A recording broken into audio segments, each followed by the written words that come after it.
एक गिरगाव आहे गिरगाव, तिथे ना मेट्रोचा प्रकल्प करायचा आहे. तर त्या लोकांनी काय सांगितले लोकांना की तुमची जेवढी जमीन जाईल त्याच्या दुप्पट तुम्हाला जागा मिळणार आहे, मोठे फ्लॅट. अहो बाई, मग मी काय म्हणते, असंच कर. समजा का तुम्ही 2 एकर जमीन घेतली तर मला आपला 4 एकराचा फ्लॅट दे ना मुंबईत. पाहिजे तर उपनगरात दे, बांद्र्या बिंद्र्यात. पाहे बांद्र्यात उपनगरात तुम्हाला जमीन पाहिजे 4 एकर. तुमची सगळी जमीन विकून जेवढा पैसा येईल ना, तेवढ्या पैशात तुम्हाला बांद्र्यात फार फार तर एखादा संडास घेता येईल सुलभ हप्त्यानं. जे आम्ही उघड्यावर करतो ते विकत घ्यायचं आणि विकत घ्यायचं आणि आता संसार मागायचा उघड्यावर. मग मी काय म्हणते, बांद्रा मरू दे, त्यापेक्षा पुढे दे, पार बोरिवलीला दिली तरी चालेल. बोरिवलीत लोकायला राहायला जागा नाही, तिथं जनावर आणि माणसं एकाच नॅशनल पार्कात फिरकेत. तिथं तुम्हाला जमीन पाहिजे 4 एकर. मग गिरगावातल्या लोकांना कशी काय देताय? कसं आहे, गिरगावात मराठी माणूस राहतो आणि मराठी माणूस मुंबईत जगला पाहिजे, तो टिकला पाहिजे आणि गावातला खपला पाहिजे. तसं नाही, त्यांच्यासाठी आंदोलन करायला मोठमोठे पक्ष आहेत, है की नाही, संघटना आहेत. पक्षांना सांगा की जरा गावातल्या मराठी माणसाकडे पण लक्ष द्या. आम्ही काही लंडन वरून आलेलो नाही आम्हाला चले जाऊ करायला. म्हणजे काय विकास करायचाच नाही का? मग आता सांगा बरं तुम्ही, आमचं आयुष्य भकास करून तुम्हाला कसला विकास साधायचा आहे? ऐका माझं, जे पैसे मिळतात ते घ्या, नीट गुणानं शहरात जा, तिथं एखादा कामधंदा करा ना. कामधंदा? कसला कामधंदा करायचा सांगा बरं. आता मायाच नवऱ्याचं तुम्हाला सांगते, बी पेरायचं, पीक घ्यायचं आणि बाजारात नेऊन विकायचं, याच्याशिवाय त्याला काहीच येत नाही. शहरात जाऊन तो माणूस काय करणार? म्हणजे गावाकडं कुशल शेतकरी असलेला माझा नवरा शहरात जाऊन अकुशल कामगार होणार. मग तुमच्या मुलांना नोकरी देणार ना आम्ही इथं फॅक्टरीत. कसली?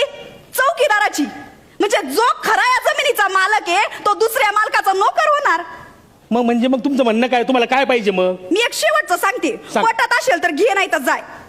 सांग आता काय. ये बघा, तुम्ही आमच्या जमिनी घेणार आणि तिकडं फॅक्टरी उभारणार. मी काय म्हणते, त्या फॅक्टऱ्यांमध्ये आम्हाला पार्टनरशिप द्या.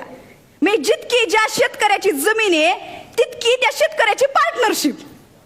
अडाणी लोक काय करणार बरं कारखानदार होऊन? मग काय झालं, होऊ दे की या अडाणीला पण उद्योगपती. असं नसतंय ते.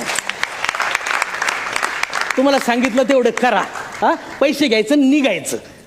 अरे देशासाठी, अरे देश एवढा मोठा प्रकल्प उभारतोय, एवढा विकास होतोय, त्याच्यासाठी तुम्हाला थोडासा त्याग करता येणार नाही? त्याग आम्हीच करायचा का? शेतकऱ्यांनी मक्ता घेतलाय का त्याग करायचा? तुम्ही शहरातली लोक 11 महिने एखाद्या घरात राहता तर ते भाड्याचं घर सोडताना टाळं लावताना तुमच्या डोळ्यात पाणी येतं. आणि आमच्या 11 पिढ्या ज्या मातीत घालवल्या त्या आम्ही आनंदाने तुमच्या स्वाधीन करायचं. ते माझं शेत आहे ना, इथंच कुठंतरी माझा जन्म झालाय. आणि ते जे लिंबाचं झाड आहे ना, ते लहानपणापासून लय आवडायचं मला. म्हणून हा जमिनीचा तुकडा माझ्या बापानं मला आंदण म्हणून दिलाय. मेल्यावर पण आपल्या मातीशी नाळ सांगणारी आपली संस्कृती आहे. त्या तिकडे ना माझ्या आजाची समाधी आहे आणि त्याच्या बाजूला बापाची समाधी. रात्री बेरात्री मी अशी इथून फिरते ना तर असं वाटतं बाप पाठीशी आहे. तिथं शहरात गेल्यावर कोण आहे पाठीशी? तिथं तर 70 वर्षाच्या म्हातारीला सोडत नाहीत. अहो आमचं सोडा, हा बघा समोर बसलेला माणूस इतकी वर्ष मुंबईत आलाय पण गावाशी नाळ तुटते का विचारा त्याला. पण मग आम्ही तुमचं पुनर्वसन करू ना. 65 वर्ष झाली, 65 वर्ष रिफ्युजी कॅम्प बंद नाही झालेत. भाकरा नांगल कोयनावाल्यांच्या त्या विस्थापितांचं काय केलं तुम्ही? नाही, मला माहितीये, आम्ही किती बी नाही म्हणलं ना तरी जबरदस्तीनं तुम्ही आमच्या जमिनी घेणार.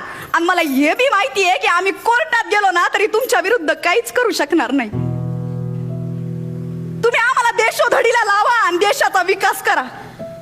पण एक गोष्ट माझ्या लक्षात आली, घरापेक्षा मोठा गोठा बांधून गाई बैल शेळ्या पाळण्यापेक्षा गेटच्या समोर इंग्लिश कुत्रा पाळणं ना, हा तुमचा विकास आहे.